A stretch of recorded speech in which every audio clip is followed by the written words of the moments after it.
एक व्यक्ति के दो पुत्र थे। दोनों का स्वभाव एक दूसरे के विपरीत था। एक बहुत कंजूस था तो दूसरा फिजूल खर्च। पिता उनके इस स्वभाव से परेशान था। उसने कई बार उनको समझाया, लेकिन उन्होंने अपना स्वभाव नहीं बदला। एक दिन पिता को पता चला कि उनके गांव में महात्मा बुद्ध पधारे हैं।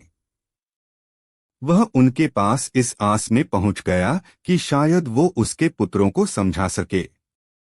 महात्मा बुद्ध को उसने पूरी बात बताई, जिसे सुनकर बुद्ध ने कहा, अपने पुत्रों को कल मेरे पास लेकर आना, मैं उनसे बात करूंगा।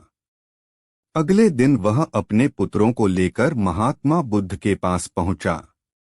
बुद्ध ने दोनों पुत्रों को अपने पास बैठाया और अपने दोनों हाथों की मुट्ठियां बंद कर उन्हें दिखाते हुए पूछा, यदि मेरे हाथ ऐसे हो जाएं, तो कैसा लगेगा? लगेगा मानो आपको कोढ़ है, दोनों पुत्रों ने एक साथ उत्तर दिया।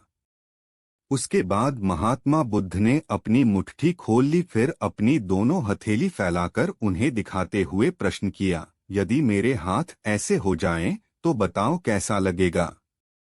अब भी लगेगा कि आपको कोढ़ है, दोनों पुत्रों ने उत्तर दिया। उत्तर सुनकर महात्मा बुद्ध गंभीर हो गए और उन्हें समझाने लगे, पुत्रों, अपनी मुट्ठी सदा बंद रखना या सदा खुली रखना एक तरह का कोढ़ ही है।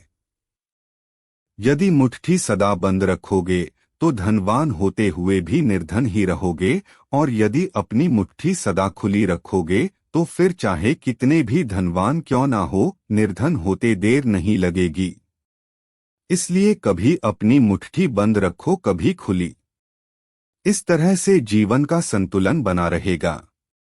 पुत्रों को महात्मा बुद्ध की बात समझ में आ गई और उन्होंने निश्चय किया कि संतुलन बनाकर ही अपना धन खर्च करेंगे।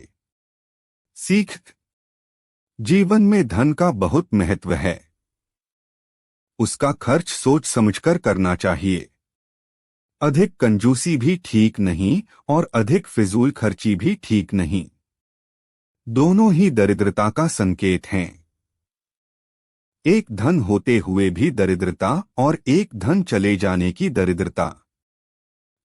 ऐसे खर्च करें कि धन का संतुलन बना रहे।